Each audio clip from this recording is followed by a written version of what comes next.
Hello everyone, welcome back to It's a Wonderful Podcast episode 54, and she's completely taking over the feed at the minute with all the wonderful episodes of Morgan Hasn't Seen, including our gushing 90 minutes of love for Avengers Endgame that came out earlier this week, which was a lot of fun. Nolan is not here with me this week for It's a Wonderful Podcast, so who's the third person you hear on this feed all the time these days?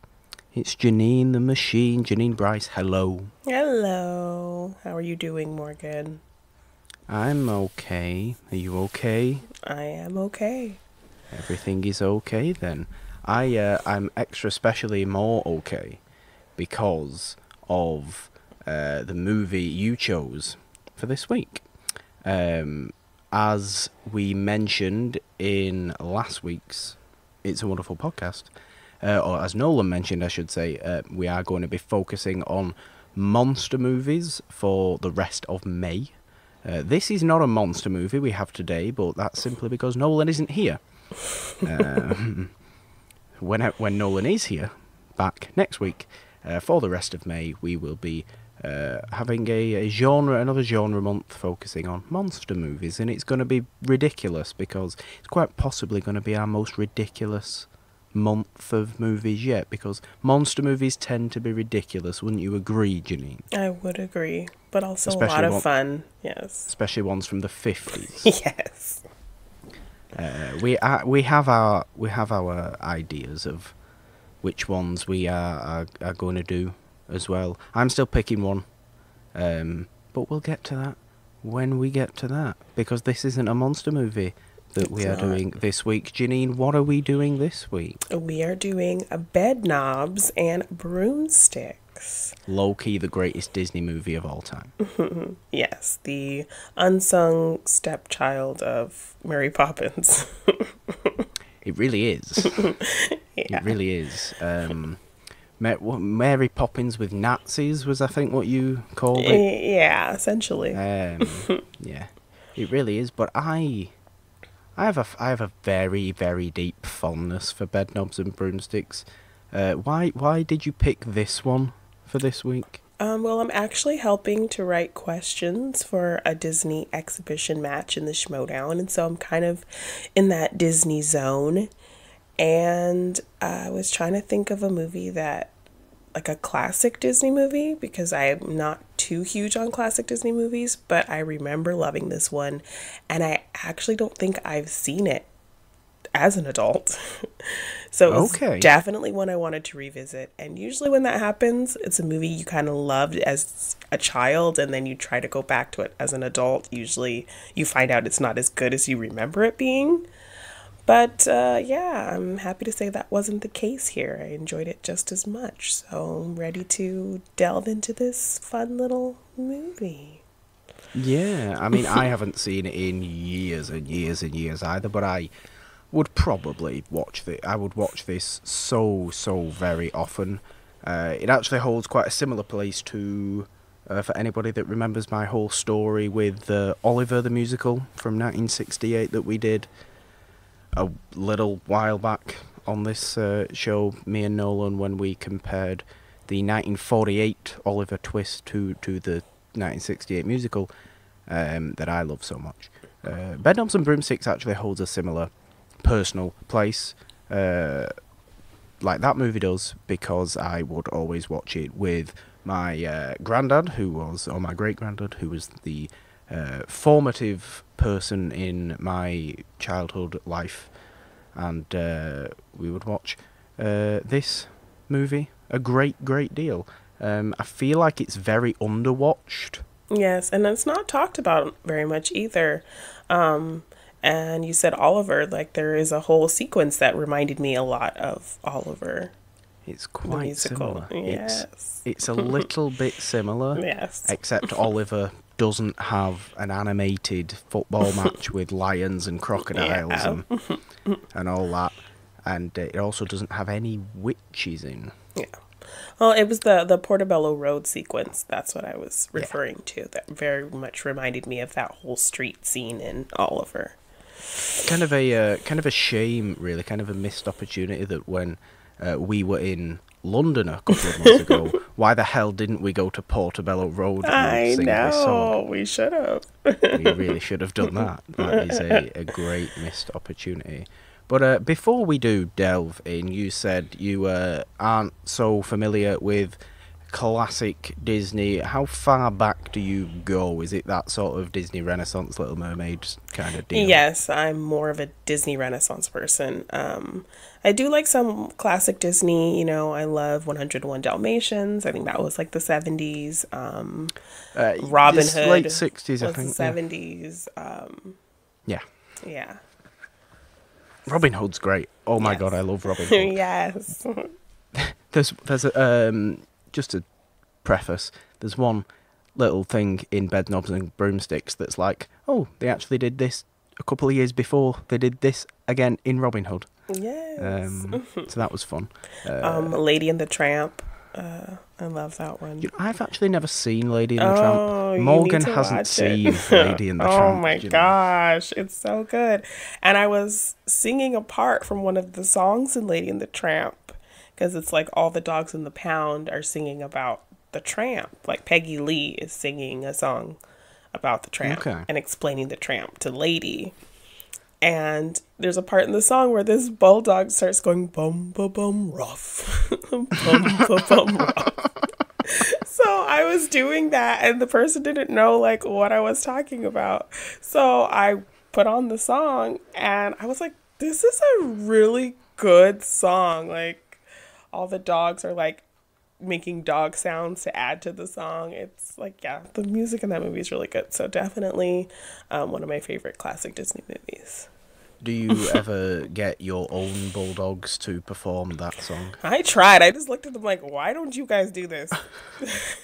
Just, I can imagine them just Bum ba bum rough.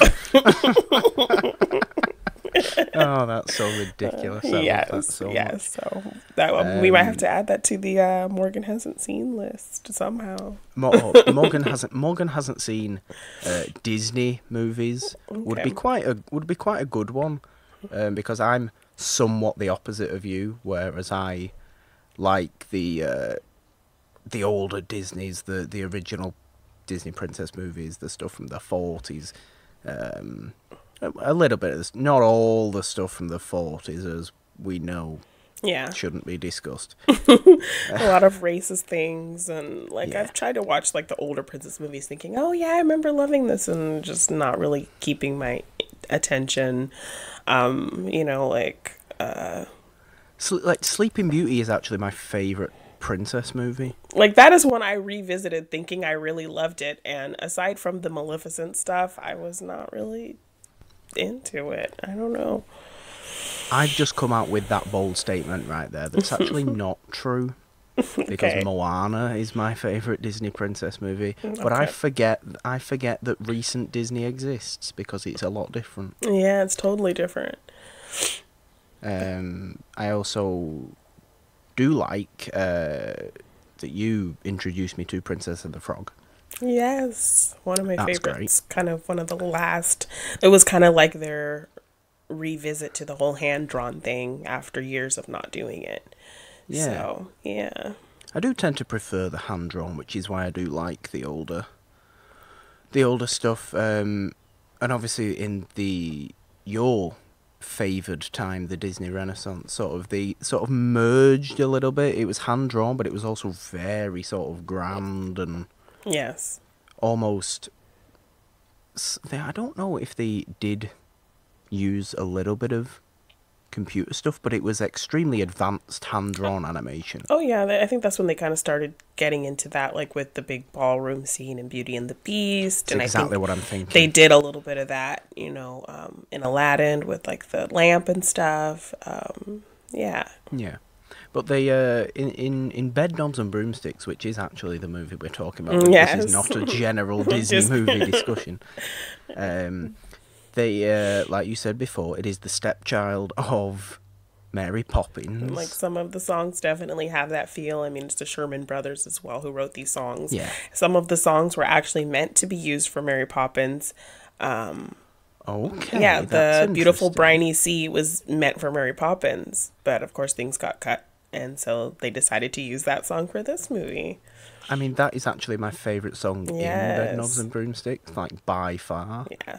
I love that song. And that whole sequence is really well done and really kind of whimsical. And It really is, but it's really not where this movie begins. No. Because this movie begins in World War II in Britain, in the English countryside, Yes. where a witch, played by Angela Lansbury, who is just the best. yeah, she's so adorable. Like, I love her kind of stern and, like, you know, kind of, what's the word I'm looking for? Scatterbrained slightly. Yeah, a little bit, but she's Yeah. very, very sweet. Yes. But Very she's also determined kind of... to do her Yes. lessons and learn to be a witch. And It's honestly kind of my favourite aspect to this film, looking back on it now, because like I said, I hadn't seen it in years either. yes. The fact that Angela Lansbury, Miss Price, she's so determined to just, no, screw you all, I'm doing this. This is what I'm doing. I need I'm to just finish. gonna do it. Yeah. Well, can And you it's, imagine this? Can you imagine this being Julie Andrews? Look, I can imagine it being Julie Andrews. I can absolutely imagine it being Julie Andrews, but Angela Lansbury is also perfect. Yeah, so it was For this supposed to be. It was supposed to be Julie Andrews. They asked her, but she didn't want to get stuck being like the Disney lady. The Disney lady who has scenes with animated creatures. Yes, so she didn't want to get kind of stuck in that niche. And so then after she kind of thought about it, she was like, you know, the studio is actually doing some really wonderful things, and Mary Poppins was very good for my career, so sure, I'll do it. So then she came back and said, okay, I'll do it, but it was too late. They already had Angela, so yeah. Yeah, I mean, it's not. I suppose it's not so long after Mary Poppins, because this movie is 1971. And that was what, 64? 64, 65, I think. Definitely one of those two was Mary Poppins. I couldn't say which one for certain, but I want to say 65 because I think The Sound of Music was 65 and she had just the best year in 65. Yeah. But yeah, I think they were working on Mary Poppins, but you know, they were still kind of fighting with P.L. Travers on whether she wanted to let them give them the permissions or not. So that's when they moved on to this project. And so then when Mary Poppins was back on, that was kind of their focus, and then they went back to this. So yeah, like songs and things that they didn't use for Poppins ended up going to this movie. So this was kind of in production the same time because they couldn't really work on Mary Poppins at the time because of P.L. Travers. But they ultimately, went back to it a couple years later. Okay. Yeah. Okay. But yeah, I think this movie is also actually based on a few little stories or books. Yeah, I think not there's a story. Directly, I don't think. Just the general kind of idea. But I think the idea of the island of Naboombu, which is the best name for anything ever. That was a little fun sequence. And the animation live action combination was really well done there. It is. I mean, obviously, it is in Mary Poppins as well. Yeah. But yeah, it absolutely is in this. But I want to start at the beginning. Okay. With the World War II children being evacuated to the countryside, and they end up going to live with an apprentice witch. Yes. I really kind of like the opening scene because it's really low-key stupid. Yes. With that guy painting the signposts. And he's looking for that place and then painting over the name of the place. Oh, I don't know what you're talking about. the military officer driving up in his little car, just saying, "Hello, which way should I go?" And he's just like, "Well, I'm not going to tell you. You're a Nazi." No, I'm not. I'm a British officer. That's what a Nazi would say. Very snarky, sassy old man. He's not wrong. No. He's just protecting his little village. That's right. So all credit unsung hero of the whole movie, Bedknobs and Broomsticks, the Little guy old painting man the painting the signposts sign. Yes. at the front. Schmodown question number 1 of the day. What is the name of the village? I don't remember. It's Pepperinge Eye. See, you're making me look bad. I'm a This Schmodown is- competitor. This is training, and it this is also why training. I'm writing questions for this Disney exhibition match and not competing. That can be a in question. it. See, that can be a question. We can use that question. Anyone listening to this who may or may not be competing in said exhibition match. Just wait until after it comes out. Although I think it is just animated, so I don't think this would count as it's not fully animated.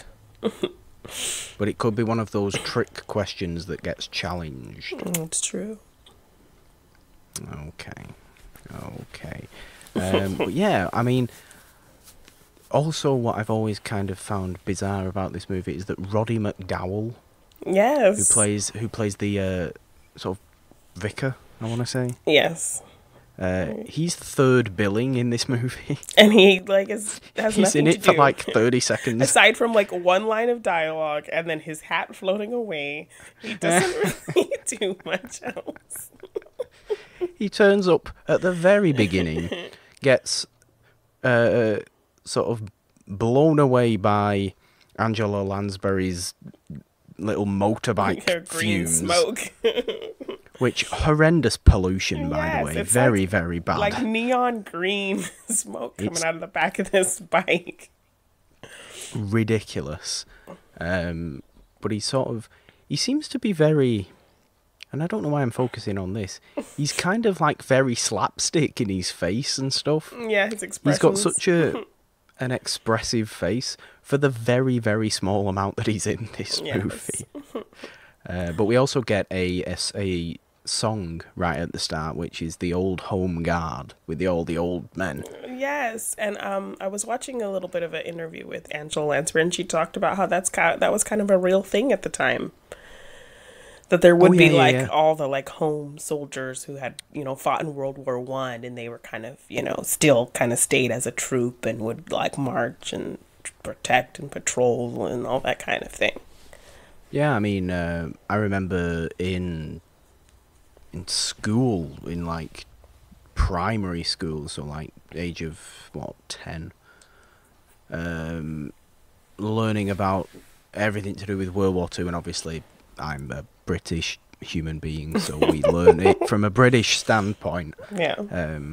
Any American you ask would say that the World War II started in 1941. No, it didn't. It started in 1939. Yeah. Because this movie takes place in 1940. Yes, it does. But yeah, the Home Guard were a thing. It was all the old men that were too old to be enlisted. Yes. Because there was a cut-off age, and it was also some of the boys that were too young. So like the 15-year-olds and stuff. Yeah. Not that you get that, but you just get all the old dudes in this village that's just all like, we love the village and we're going to protect the country. Yeah. And it's very, very, it's kind of super patriotic. Yes. Admittedly in a good way. Yeah. Because it's just like, we are proud and we will protect from invasion. Which we see later, how which we do how much see they later. do contribute to that whole protection. Screw it aspect all, of let's the just town. talk about this. That's the funniest part of the whole movie, is the fact that they do absolutely Really nothing. and then they think they did everything. Okay, the end of the movie. Nazis invade, they get defeated, we'll get on to that. The Home Guard shoot twice at them as Yeah. they are retreating away, and they're like, yay, we did it! Yeah, but even This when was they our first, victory! even when the Nazis first get there, they like dispatch one of the guys who's supposed to be like keeping guard because he's like eating his food and like, yeah, he's like making a little snack and he gets totally taken out. This movie is a weird mix of war movie, fantasy adventure, and a witch movie. Yes. Somehow it works. It does. Somehow it kind of blends in all perfectly well. But yeah, Angela Lansbury takes the evacuated kids home. Reluctantly, because she's in the middle of a witch training course that, she's getting sent spells to study, and that day that she gets the kids, she just got sent her broom, so she's like ready to practice flying, but now she has to put all that on hold to take care of these kids. Yeah, and the kids don't want to be there either. The kids want to leave. They want to go back to London, so they're like plotting their little plans to just run off and go back to London. Yeah, they catch her flying her broom that night, and the older child, Charles, whatever you want to call him, decides, I'm going to bribe her for this. Oh yes, he's terrible. He is kind of terrible. Yeah. I had never realised just how terrible Charlie is. I always liked the other two. Yes. Charlie is a very crafty SOB kind of yeah, he is. And as he's also, however, sort of the character in the whole movie who we are looking at as he needs to believe in things. Yeah, there's a whole song which I love. That little song, "The Age of Not Believing." It was a very sweet kind of moment of her just kind of laying it out there. That it is kind of true that you get to that age where you don't really believe in things anymore, and you get very cynical. And I like that little soft moment of that song. Yeah, it really is a nice little song, but the main plot comes into play when, of course, Angela Lansbury, Miss Price, discovers that she will not be getting the last lesson of her training course, of her witch course, due to, I don't know, what's his excuse, due to the war effort, or something like that. He'll be closing down the school or something. Yeah. His actual reason is that he couldn't find what he was supposed to be sending. Yeah, because the book that he got all the spells from was damaged, so the last part of the book was ripped off, missing. Because obviously he's a complete fraud, and also a really good aspect to this movie is that Miss Price is the sort of stable one. She's the one that gets everything done. Without her, nothing would happen. And, Mr. Brown, Professor Emilius Brown. Yes.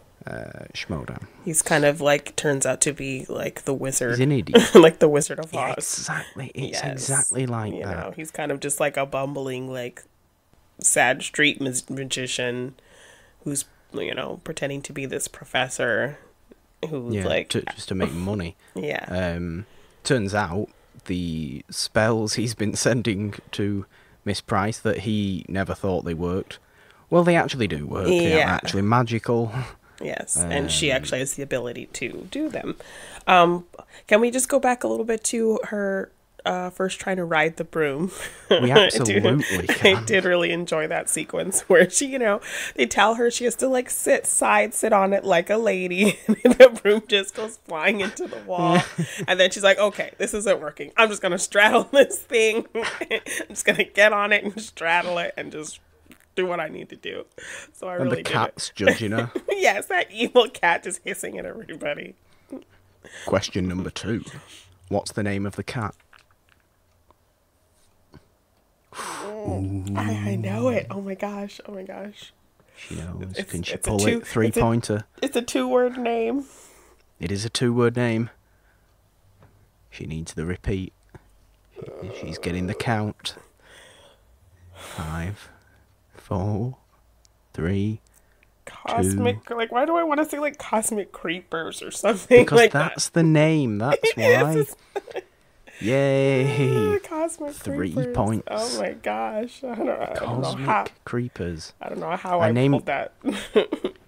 Named him Cosmic Creepers because that's the name he came with. Yes. Yes, I love because she doesn't believe in naming and giving animals ridiculous names. Name. Yeah. So naturally. Yeah. But yes, the broom. That was very fun. Her trying to teach herself to fly, and then she's doing okay until she crashes into the bushes. Yeah, but I think really where the whole plot takes off is she doesn't get the last spell that she was promised.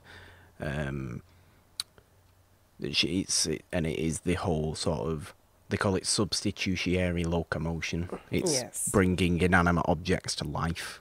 Yes, and she's determined to get this final lesson because she's put in the time and the work, and she's been practicing, and she needs this last course to, complete what she's been working so hard towards. So that kind of drives the story for her to go find Professor Brown to find out why he's not giving her this last course that she needs. Yeah, and to do that, obviously, she turns the bed into a traveling device. And she does. And after that, somehow, after turning Charlie into a rabbit, which is basically the only transformation spell she can do. She was trying to turn him into a frog, but she turned him into a rabbit. He still doesn't believe in any magic.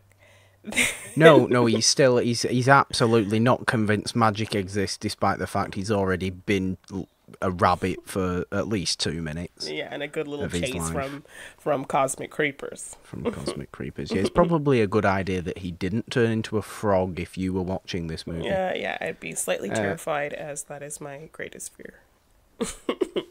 Of all fears, frogs. Of all fears, I don't know what it is. They just creep me the hell out. Is it the big neck? It's the eyes and just like the slimy look of them and how they move. Like sometimes they hop and sometimes they crawl and they could, just move any direction you don't know. And okay. Don't make me talk about frogs anymore. It's terrifying. Rabbits are okay though. Yes, rabbits are adorable. Rabbits are all okay. Yes. That's good. But yeah, Charlie isn't convinced that the bed is going to work. So he's not going on this trip, and she sings that lovely song about the age of not believing, and the sister confirms, yeah, that's Charlie. He's pretty much a jerk. He's pretty much I do like Carrie. Yes. She probably gets the least to do out of the 3 kids. But she's kind of fun. Paul is the younger one. He's the sort of sweet one that everybody looks down on, but actually has all the answers. Yes, and as is often the case, he gets to be the one to kind of control the bed knob, and he does. Yeah, so he gets to tell the bed where to go, and he gets to do the little tap. London. Yes. Schmodown question number 3: what is the exact method for performing the traveling spell?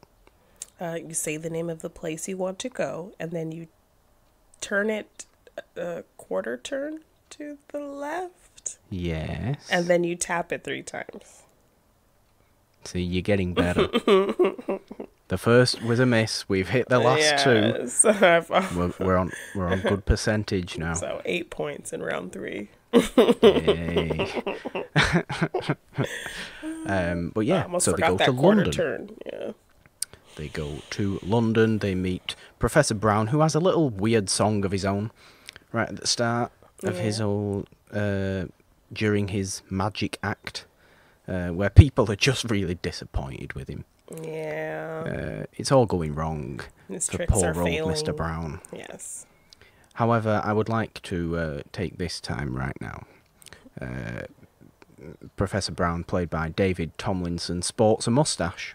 Yes. In the movie. Oh, is he joining the club? Purely based on the fact that I love this movie so much, because I don't actually think it's that nice of a mustache. David Tomlinson Professor Emilius Brown, you are in the Moustache Hall of Fame, alongside such recent members as the King of Hearts from Alice in Wonderland, who has a lovely, rigid, square moustache, and someone else who we've put in recently. I know the King of Hearts was the last one. Well, congratulations, Professor So Brown. yay! Yay! Professor Brown, David Tomlinson, Moustache Hall of Fame, Moustache Hall of Fame. I feel like one episode, me and Nolan are gonna have to have a special, purely Moustache Hall of Fame episode. I think where we so. just discuss all break the down the facial hair and the grooming of it. Or maybe I should do that on my own, because the Moustache Hall of Fame is quite clearly the only thing I care about. In the whole show. No, that's not true. It's not true at all. Let's do a show about movie mustaches. That could be a future podcast, sir. Coming to It's a Wonderful Podcast. Soon is the Moustache and Beard show with me. Yes. And someone else with a facial hair. Who else has facial hair? Many, many people have facial hair. I do. You have facial hair. Jeannine, you already have a show on this feed. I want to do them all. You're taking over. You're taking over. And I wouldn't have it any other way. But yeah, he's going into the Moustache Hall of Fame. Well Yay. done. What do you think of David Tomlinson in this movie? I do like him. I always liked him in Mary Poppins. And we did get to see that kind of fun side of him near the end of that movie. So to see him kind of just be that this whole time, more of a whimsical and silly, I really did enjoy that. Because, the first whole part of Mary Poppins, he's very stiff and rigid and not very likable and, ignoring his children and not really listening to anybody and very snooty and stodgy and, but it was nice getting to see this very fun, silly side of him. He is definitely goofy as all hell. Yes. in this movie, and he plays it very, very well. He does. It's a lot of fun. As much as a fraud as he is with his work, he is sort of instantly kind of likable. Yeah, definitely. He's also a squatter, which isn't talked about a great deal. Oh yeah, so he wants to she wants to see this book because she wants this last lesson. So he takes them to his home in air quotes. So they take the bed to where he's staying, and it's this beautiful large house. And it turns out he's squatting there because the people who lived there left it because there's like a big bomb lodged an unexploded bomb lodged in the ground right outside. And what's his? I think doesn't he say something like, in many ways, this bomb is the best friend I ever had. Yes, because it allowed me to live just momentarily like a king. Yes. His logic, good reasoning. His logic is undeniable. It really is. I mean, I'd live in a house next to an unexploded bomb if it was like that. In his fancy house. In his and then fancy they're house. He's like, oh, well, I just like the mood that the candlelight sets. Of course. Yeah. Charlie's just like, no, you just want people to see that you're staying here. Why are the curtains closed? Well, so we can enjoy the candlelight. Nah. No, you just don't want anyone to see you in here. Water. It is kind of funny. But then he has another song in the library. Yes. When Miss Price is looking for the book that he got all the spells out of. We learn her first name, which is... Oh, gosh, no, that is a 5-pointer. That's not a 5-pointer. It is a 5-pointer. A solid 1-pointer. Oh, I wouldn't say 1-pointer, but... I mean, it's a silly name. It is a silly name. And it begins with like an E or something, doesn't it? It is Eglantine. Yes. And yes, Professor Brown has a whole song called Eglantine. Eglantine, yes. Eglantine, Eglantine, oh how you shine. Yes, and she's just like, I don't even care. I need to find this book. Which again is the best thing about the whole thing. Is Yes. she's just like, I don't care about your stupidity, please, please. Professor. I need to find this book. She ends up then turning him into a rabbit, and rabbit version of Professor Brown, which is gets her the wonderful. book. I love that every time he gets turned into a rabbit, like, he starts doing his nose like a rabbit. He makes his ears wiggle, like. Yeah, it's very really well kind done. of silly. It's the Yes. best though. And so it's kind of like your cue to know, like, when that's coming, when he's like starts doing his nose. And even when he gets turned back into it, he's still doing his nose a little bit and wiggling his Yeah. ears. Like, that's a nice little touch. It really is. Yeah. David Tomlinson kills it. It's great. Um, Which then Disco- leads to the very grand sequence and song. It does, because they discover that obviously the book has been split in half, and the other this other The half piece of the with book the actual spell is not there. is completely missing. So where can they find this, Jeannine? Where will they be able to find the other half of the book? Portobello Road, Portobello Road. Street where the riches of ages are sold. Yes. Oh, you're supposed to sing it. Come on. Anything and everything a chap can unload is sold off the barrel on Portobello Road. Yay! There you go, people. We do this for And then you. that's- yeah. I'll keep singing. No. You said before this was the most, or this reminded you of Oliver. Yes. Mostly because of the dancing bobbies. There is dancing police. Yes, there is. Yes. Which when I went to London, I was looking for these dancing cops in the street and I did not see them. I was very disappointed. Seriously, she kept asking me. She said, "Where is all the police dancing?" And I was like, that doesn't actually happen. You know that, right? She was very disappointed. It was the most disappointing thing. She was sad the whole trip. Yes. And this movie just Just brought up all those sad feelings again. Seeing those dancing cops. Oh my goodness. It's heartbreaking. They're not the only people that dance in the whole sequence, though. In the whole big grand musical number, like you said, it is kind of the it's the biggest musical number in the movie. Yes. Nowhere near as big as anything in Oliver or anything like that. Can I tell you that I actually You can didn't remember this scene at all? Like, really mostly everything, including especially the finale, 'cause that was always my favorite part. I remembered, and like things that came up, I'm like, oh yeah. But turning people into rabbits, oh yeah, I remember that. But this whole sequence, I did not remember. Wow. Yeah, That's so this funny to me. It was kind of new to me seeing it this time because like I honestly don't remember that sequence from the last time I watched it. Like I don't remember that I didn't remember that was in there because it had been that long. But everything pretty much was like coming back to me except this whole sequence. It's crazy.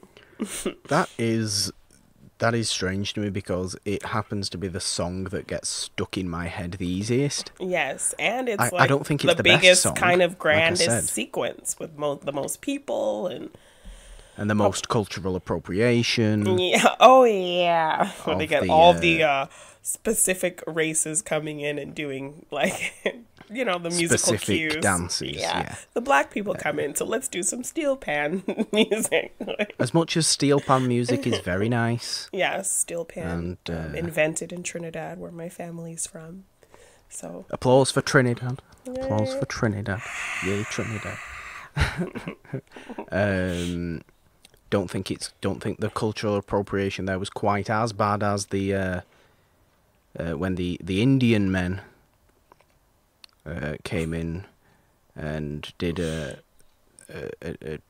traditional Indian dance to very, very Indian music, and it was all very The head turbans and all of that. Yeah, that was Yeah. I mean, okay. They're showing multiculturalism, I appreciate that, but which you've got to appreciate. And it did look like a little bit of brown face going on. Like, We don't appreciate that. yeah. We don't appreciate that. But aside from that, we also get the silly dude who is like the most rubbery, elasticy person ever. Oh, yes. Who does that little dance with Paul. I don't know how that man moves like that. That's ridiculous to me. He doesn't have bones.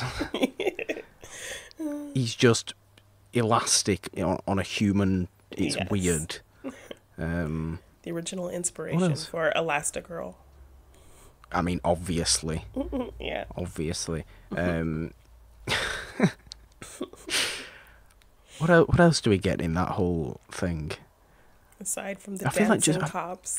I feel like that whole thing is just Miss Price getting annoyed with that everybody's singing. Yeah, because she's looking, and again, just like in the library when she's looking for the book at Mr. Brown's squatted house, everyone's enjoying the street and looking at all the little things to see and dancing with all the people, and she's still just looking for that book. She's just digging through all the little book stands and trying to find the book, and is very determined while everyone else is just kind of having a grand old time. And Professor Brown, as he's wont to do, gets fully involved with all the fun and just wants to be a little silly whatsoever. Not helping at all. Ends up playing the piano himself and starts dancing on things, and by the time Portobello Road Market shuts for the day and Bruce Forsyth comes out with his flick knife, which again ridiculous because Bruce Forsyth, British television icon of decades and decades and decades and decades and decades. Probably most known by younger people for Strictly Come Dancing, which is our Dancing with the Stars. Yes. He hosted that, but he also has the biggest chin in the world. Or had, I should say. He has passed away. But big game show host and all that sort of stuff, and variety performer. But Bruce Forsyth is in this movie. He plays a shifty guy with a flick knife. Yes. And comes to collect Mr. Brown. Yeah, because the bookman, a very intimidating name, has discovered that that they are looking for the other half of the book. Now, the bookman owns the other half of the book. Yes, and he wants to see the first half of the book. Yeah, they both want the same thing. But the bookman gets all violent about it. Yeah. And threatens children with a massive knife. That's how you get things done. Because it's how you get things done. Where are those dancing cops now? Exactly, they've gone home. They're too tired from dancing all day. It's ridiculous. Like, patrol the street. Can't patrol the street. They just allow Bruce Forsyth to come out with his switchblade. He's just threatening people. Yes. Taking them into this underground weird bookman's place that just looks dingy and criminal. And nearly, if it wasn't for magic, they wouldn't get out of there. But in this scene is where we find out where they have to go in order to retrieve the set of words, the spell. And where is that? I've already mentioned it. The island of Naboombu. Naboombu. Because Paul picked up a little book from the house that they were staying at, called The Island of Naboombu, where animals are sentient and they are ruled. they are ruled by the King Lion, which is why I was talking about Robin Hood before, because it's essentially Prince John 2 years before Prince John. Except he talks like a pirate for whatever reason. Yeah, he does not talk like Peter Ustinov at all. He talks like Blackbeard, frankly. It's ridiculous, considering he's a lion. What is the lion's name? What's the lion's name? Oh my god, that's a good question. That's a good question. The King of Naboombu. Yeah, it's pretty in your face. That is his name. King of Naboombu. Does he actually have a name? What is his name? He does have a name. It's pretty in your face. It's pretty obvious. Please, is it Liony? No. Liony, the King of Naboombu. No. What is even closer to that and even more Leo. obvious? Yes. His name's Leo. Short for Leonidas. Leonidas. Yes. Okay. I don't think they ever say Leonidas. They just say Leo in the movie. But yeah, in writing there you go. It was short for Leonidas. Trivia, guys. Trivia. We're throwing it all at you today. Oh, yeah. This is great. Leonidas. Okay. Never actually clocked that. So yes, that's good. this king has the star that has the spell engraved in it that he wears always around his neck. Because of some sort of legend with the sorcerer called Astaroth, who was the guy that Professor Brown got all these spells from this book anyway. Yes, and he had all these animals in cages. Yeah. And the story is that, like, the animals became kind of sentient and took revenge on him and, like, killed him and took the star and made their own island where they ruled. Of course, a completely animated island. Yes, of animated animals. With animated characters, and this is where the whole animated meets live action situation comes into place. So they escape from the Bookmans on the bed, because somehow a bed fits in there. A big bed. It's not a small bed. No. It fits 4 people on it. 5 people. It's 5 people on it. They escape on the bed to the lagoon of the island of Naboombu, where you get the best song in the movie. Beautiful Briny Sea. Also probably the most famous song in the movie. Yes, which was supposed to be in Mary Poppins. Yes. You get the whole... And it's really... as soon as that starts, the movie again changes tone from this sort of magical witch movie with a bit of war elements in it to just pure adventure. Yes, and this is probably the most Poppins feeling scene as well. Because the song does feel it feels like you would have heard it in Mary Poppins. Yeah, it does. It makes complete sense why it should have been, why it was originally meant for Poppins. But it's very much a showcase of the animation, and just they've always been good with animation, even in the so-called dark ages of the 70s and 80s and what have you. The animation still always is great. It might be a little bit, what's the word? It's sort of reused or recycled animation, but that's still very nice. The colors are beautiful, and Angela Lansbury gets that little seahorse plant thing that she sniffs. Yeah, when he gives her a flower, and the fish goes into his mouth while he's singing, and it's very nice. Very sweet sequence. Yeah, it really is. It's sweet. It's charming. They go to an underwater dance contest where all these fish are dancing, and it's great. And they dance as well and do all kinds of flips and turns and are kind of, dancing in the sea, and it's very nice. And that whole sequence is the song. Yes. The entire from almost when they are just floating in the bed or on the bed in the water. They speak to the cod fish,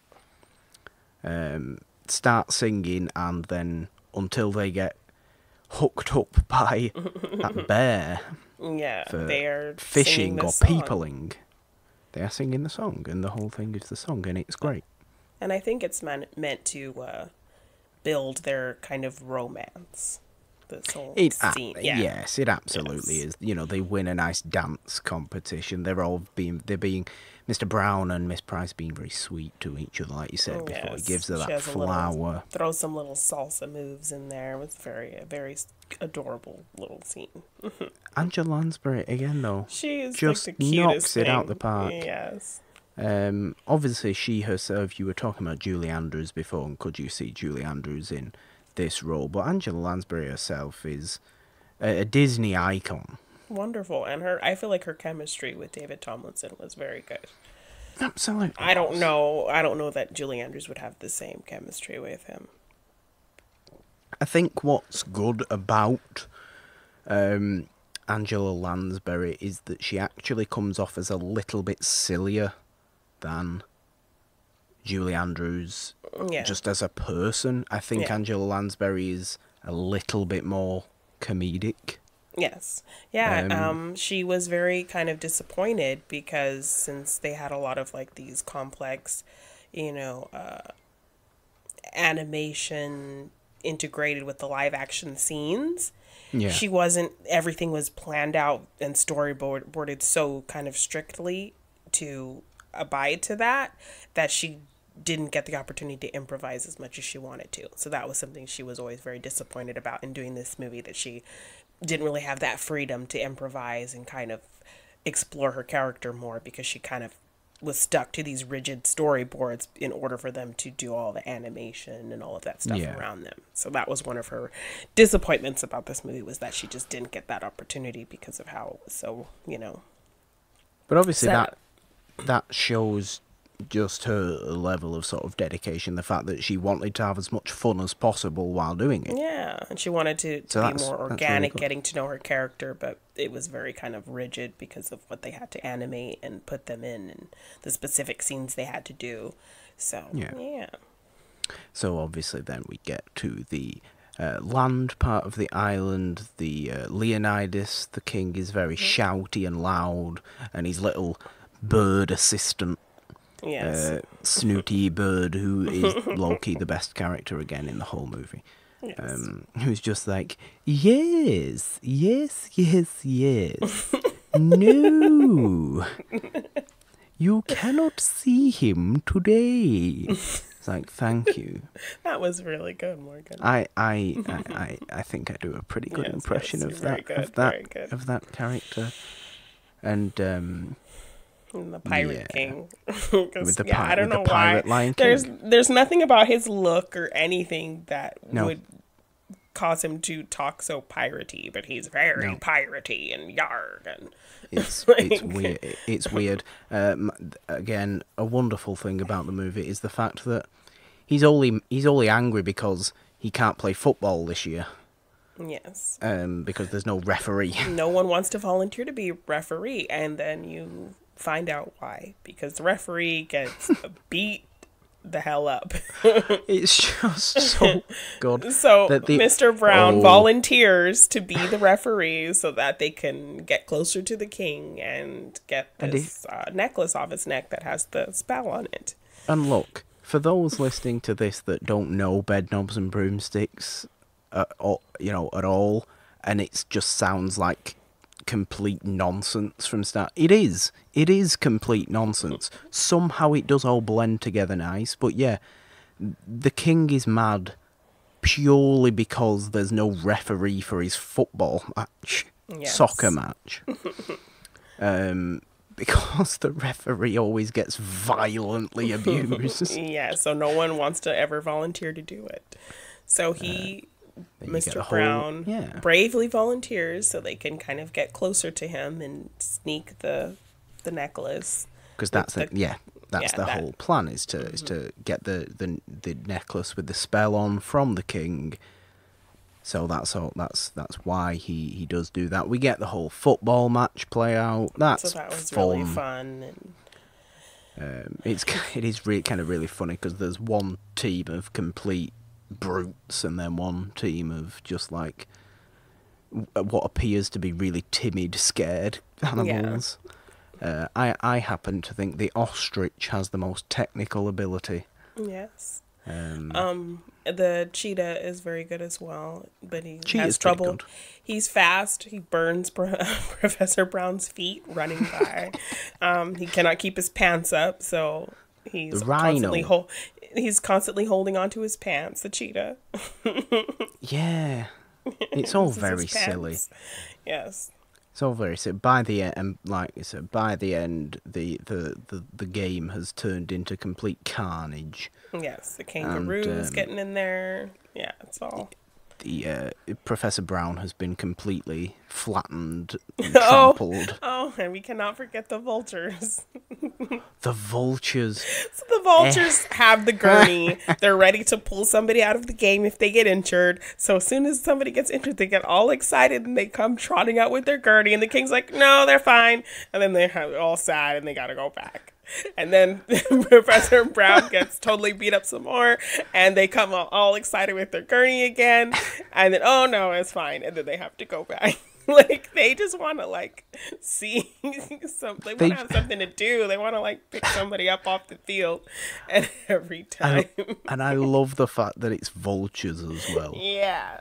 Because it just makes so much sense. The just excitement when they think there is a serious injury. Yeah. They trot out there with their gurney just to have to turn back around, and then they get all sad. That was a great little touch. I really appreciated that. It made me giggle. Me too. The game, like we said, plays out into complete mayhem. Obviously, the king ends up winning, but then Professor Brown, craftiest man on the face of the earth, with his sleight of hand. Yeah, sleight of hand, switches out the necklace with his ref whistle. Yeah. And that the little bird assistant notices first and keeps going. So buys them plenty of time to escape because he's just, he can't get the words out. Your Highness, your star, it's been stolen. And he's just like, what are you talking about? It's right here. And he just blows the whistle. And then he shouts at him and ends up getting, punched or squished or whatever. Yeah, so a little bit of a chase is on and they have to get back to the bed. A little bit of a chase, but yeah, they get back to the bed with the star, get back home and find out that it was all in Paul's book. Yeah. They didn't have to go to Naboombu at all, because if they'd have just listened to Paul, he would have told them, but no one ever listens to me. Okay, I don't remember you ever speaking up, kid, but whatever. Kind of very glad Paul didn't speak up, because then we wouldn't have got that wonderful sequence. Yes, that was very fun. But yes, so then it is now the big finale of the movie. Yes, the final piece of the course she's been searching for this whole movie. She finally gets it, and it's time to put it into locomotion. So to put it into... see what I did there? You're such a genius, Jeannine. You're such a genius. So let's just go through. We have had the witch movie. We have had the fun adventure movie. Now it's time for the war movie. Yes, which is my favorite part of the whole movie. The really? part, I remembered above all else was this. Well, why don't you go on and take us through this one? So they've got Professor Brown's shoes, and this is where they decide to test the spell. So she starts saying the words. The shoes are kind of hesitantly wiggling, but not. Schmodown question number 4. Okay. What are the words to substitutionary locomotion? Oh my gosh. I know it off by heart. I know the last part of it. Sate is D. And is the first word Fortuna? No? Something. I'm afraid you don't get the 5 points. It's definitely a 5-pointer. It is. Uh, It's no supercalifragilisticexpialidocious. I'm sorry. No, that's perfectly easy. Traguna, Macoides, Trachorum, Satis D. Yeah. I would think you'd know if you remember the whole big climax. All the armor start singing it. I know, but it's just a very complicated string of words, and as many times as they say it, it still just never sticks in my brain. I also don't think you wouldn't even know what the words were. I don't think unless you sort of read them. Yeah. Because it's nonsense words, but they are what they are. But yes, Professor Brown's shoes. Yeah, so she's saying the spell. They're kind of wiggling a little bit, but not quite doing what she needs them to do. And so Professor Brown steps in and starts singing the song and saying the words with her, and the kids start singing the words. And it's kind of this nice little harmony of them singing the words and her kind of going through the spell. And yes, I like so then things start happening. Things start going a little bit wrong. Yes, so the shoes start moving and they get excited, and then there's a knock on the door, and it's a sword that's come to life, and that comes charging in along with everybody's clothes. her nightgown walks up to Professor Brown and asks him to dance, and so he's dancing with the nightgown, and then she's all like disappointed in her own nightgown. She's just like, I'm not being responsible for its actions. Yes. And Charlie's pants come in, and he's trying to stop them. The pants are like kicking him. There's a pair of like stockings that come, and I think there's a pair of gloves as well that end up strangling someone. Yeah. Paul, he's dancing with these stockings, and then they're kicking him in the face, and and then the gloves get mad that the nightgown is dancing with Professor Brown, and so he kind of like, I think Professor Brown tells the gloves taps on her shoulder. He's like, find your own partner. And the gloves get pissed and punch him in the face. And he starts fighting with the gloves. They're like punching him.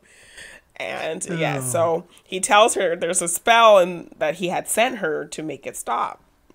Yeah. So she's kind of looking through her papers, trying to find the spell, and the sword comes and flings all her papers everywhere, and all this is going on, and it's chaos, and little girl's like spinning around and around, like with some clothes, and it's chaos, but it's so much fun. So she finally finds the spell, and But it's even more chaos because, of course, let's not forget that the Roddy McDowell comes back. Oh yeah, so Roddy McDowell comes to the house for whatever reason, and because he was contracted to be in this movie just a little more. Yeah, because he's third billed. He had to be in it for over 30 seconds. His hat gets kind of sucked into the magic and gets sucked into the house, and then as things start kind of dying down with the spell, his hat kind of comes back to him, and then he kind of just leaves dumbfounded, like, "Oh my god, what just happened?"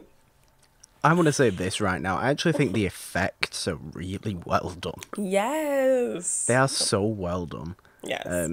To bring all these just things to pieces life of clothes and stuff, and obviously the armor that comes a little later on.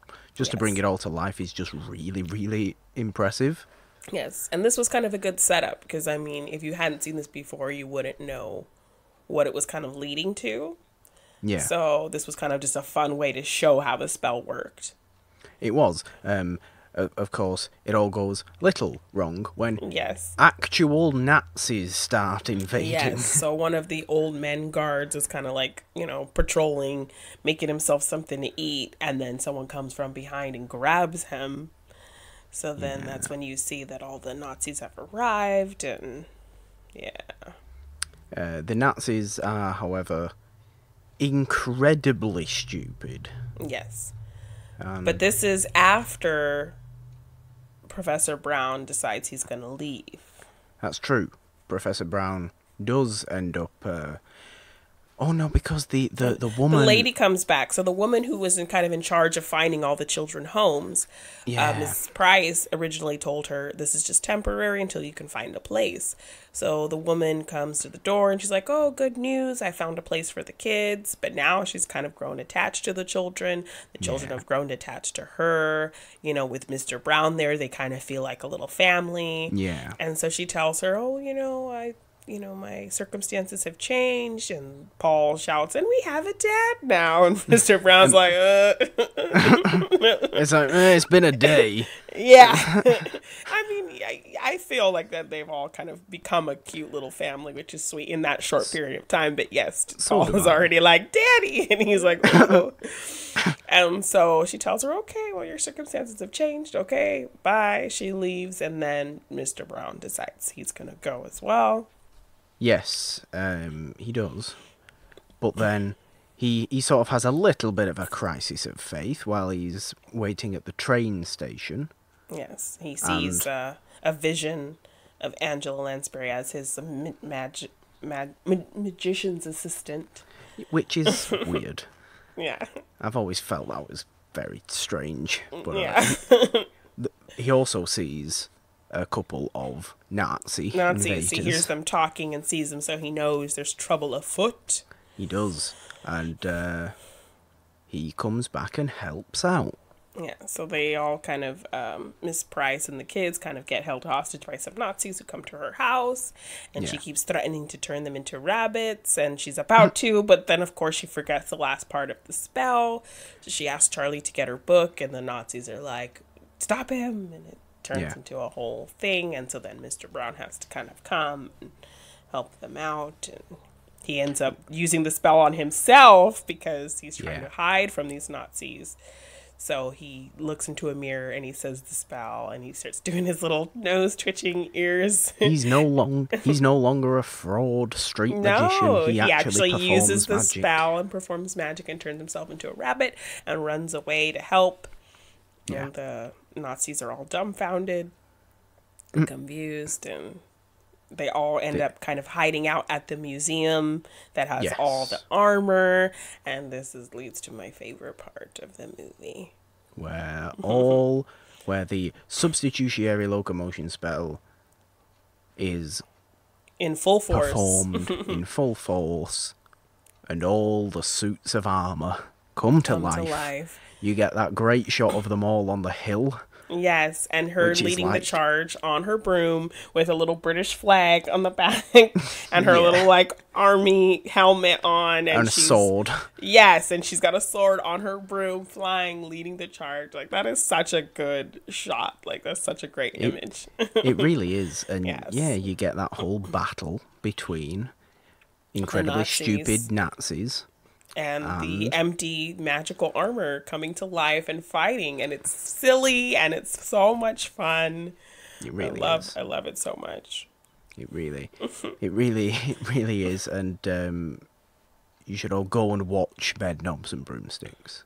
It's a lot Everybody of fun. should just go and watch Bedknobs and Broomsticks. It is an incredibly fun movie. It's an incredibly silly movie with these really kind of nice, sweet moments in it. And if it seems like the way we've been talking about it makes it sound completely messy and all that, it isn't. No. It blends together really, really well. It's a very It just smooth, happens easy to be three watch. movies Yeah. in the same movie. The songs are really good. The songs are And very are underrated. really good. Yeah. It really is. Underrated is the perfect word for it. And that last battle, especially, is really well done, really well put Oh yeah, together. the effects look really great. The little fighting in between, the guards are like trying to shoot these things and nothing's happening to them. And like there's moments where like the armor will take off its helmet and dump out all Yeah. the bullets, and then they see there's no head there and they just don't know what to do. Yeah. And There's a like, scene where a guy is like stuck sitting in the walking legs of the armor, and the armor's just walking him away, and he doesn't know what to do. and like I said before, when the home guard, when the armor has defeated the Nazis, And it starts to like And deflate, which I love how that looked as well. Like, you know, the Yeah. power's kind of going and they're just. The spell's been taken away. Yes, and they're slowly deflating. But The they've served their Nazis retreat. purpose. They're Yes, getting they in their have. little ships and leaving, and then the guard The whole- comes and sees them on the hill, like, "Oh, we've got them on the run, boys." Really, you didn't. We'll shoot them twice and take Yeah. all the credit. Yeah, so they I also like how sort of the last little bit of the movie is that little newspaper clipping of like, there was an incident in this small town of Pepperingeye. It wasn't much. Because nobody wants to accept that it was a witch and magic. magic. Yeah. So that's kind of just. It's a silly movie. It's a great movie. It's a fun movie. And then you kind of see that they did really become a family unit, and Mr. Brown decides to stay, but then he's going, stay with them as a family, and he tells them, "Oh, I'll see you soon. I love you all." And he decides to go off to war, and he does. He finds purpose in himself. Yes. Which he has been, striving for really the whole movie. And he goes and joins the war, joins the army. Yes, which is perfectly respectable. Gets a nice little escort from the home guard. Yeah, and they who sing the song again. Yes, and it's just kind of a nice marches off, and she says goodbye to her man, and it's a nice little. It's a nice sweet ending. Yes. It's a nice sweet ending to a nice sweet movie. Yeah, so I feel like just because of how big Mary Poppins was, this kind of gets thrown by the wayside a bit. I don't hear people talk about it much or talk about these songs very much, and the songs are really great. So the effects are really well done. It's just very silly, very fun, magical, whimsical. Don't overlook Bedknobs and Broomsticks. No. Do not overlook Bedknobs and Broomsticks. It is a great, great movie. You said your favourite part is the whole ending with the thing. Mine is the animated sequence. The mix of the live action. The sea, both, all of it. Oh, but all of it. I do like the sea though. I think the sea is actually better animated. Yeah. Than the land portion in the football game. The football game is ridiculous.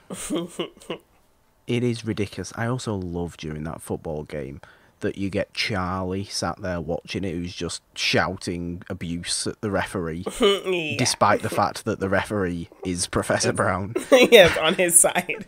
But okay. And Miss Price has to remind him, just remember who the referee is. Yes. And finally, just like, oh, yeah. Charlie believes by the end. So. Charlie does believe by the end. Charlie's fully interested by the end. He has developed past the age of not believing. Yes. And again, that song is great. Yes. So what is your favorite song? Is the Briny Sea song? My favorite song, I think the best song is Briny Sea. I think my favorite song is Portobello Road. Okay. Would you say yours is Age of Not Believing? I would say Age of Not Believing is my favorite. Okay. And I do like Briny Sea. Yeah. Yeah, it's nice. It's a great movie. It's not a monster movie, which it may come. I guess you could call the Nazis are monsters. The Nazis are monsters. The most obvious statement of all statements ever. So this episode may fit slightly strange, considering we also did Creature from the Black Lagoon last week, a monster movie. Yes. Might fit slightly strange into the order of things, but this was a great discussion on a great movie, and Jeannine is taking over the whole feed.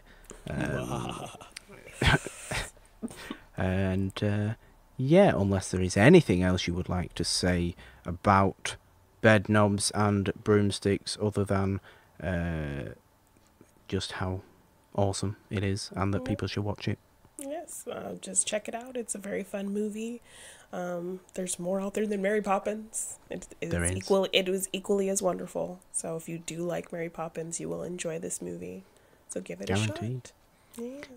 Guaranteed, guys. And like I said, it also holds that very special place in my heart. So I was absolutely thrilled when Jeannine decided on Bedknobs and Broomsticks, because naturally I always let we always let guests choose the movie when and if we have a guest on, and it just so happened that Nolan couldn't be here this week, but he will be back next week when we properly kick off Monster May, Monster Movie May, Monster May, May of Monsters, whatever it's going to be called.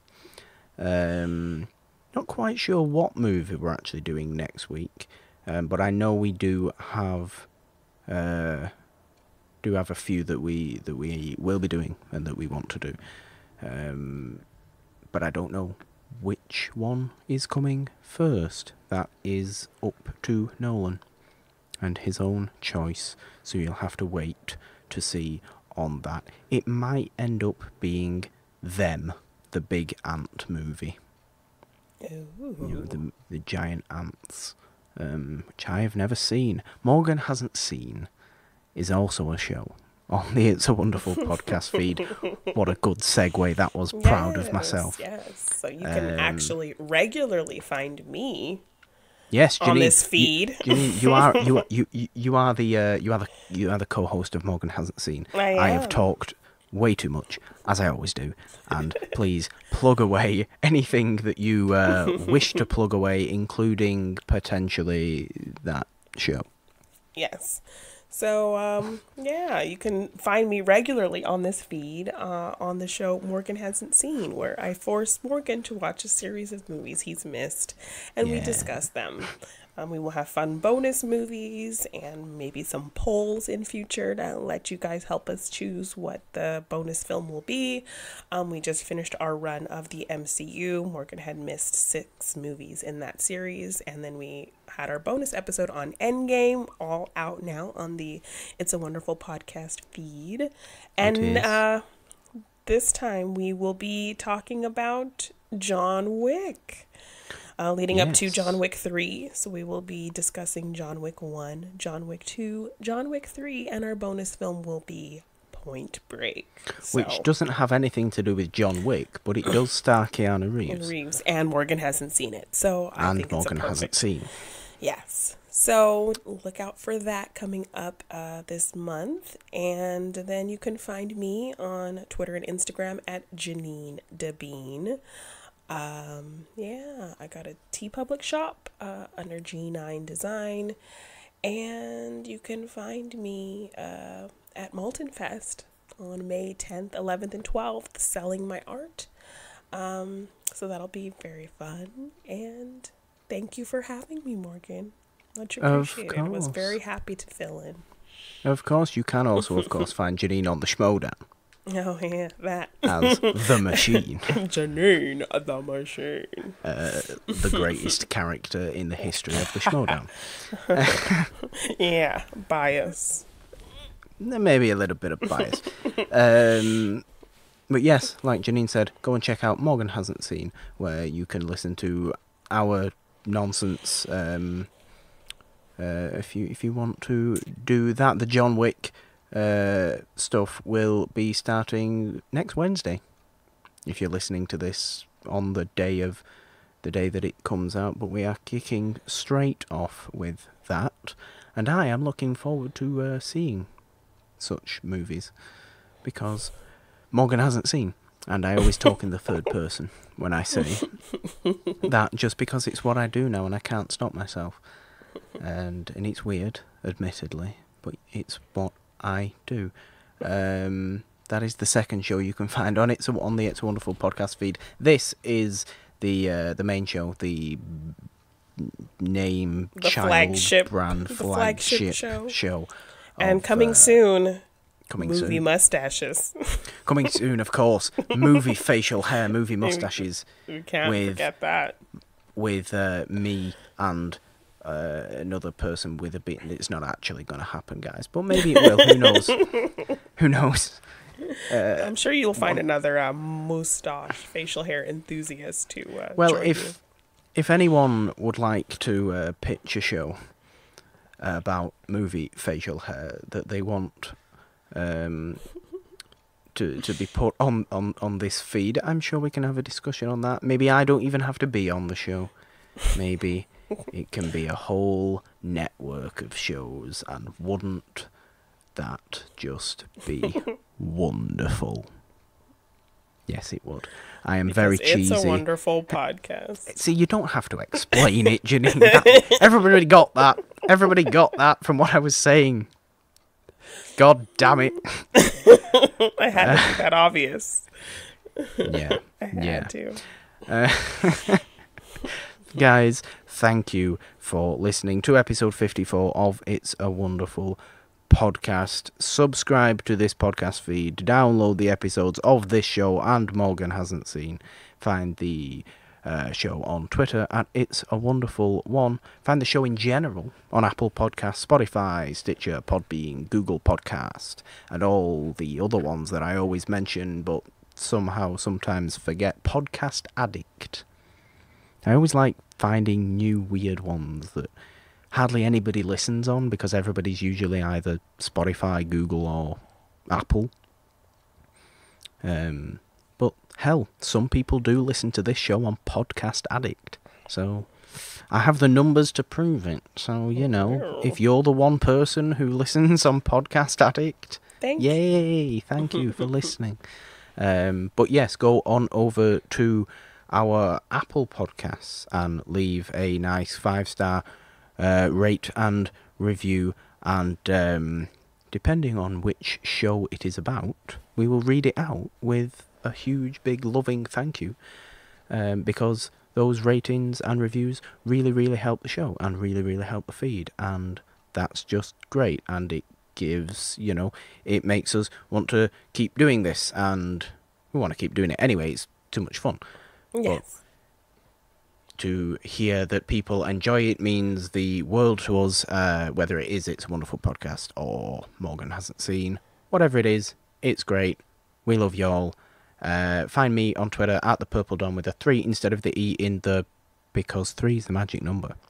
Or on Instagram at just the Purple Don with no 3, because Instagram actually likes me.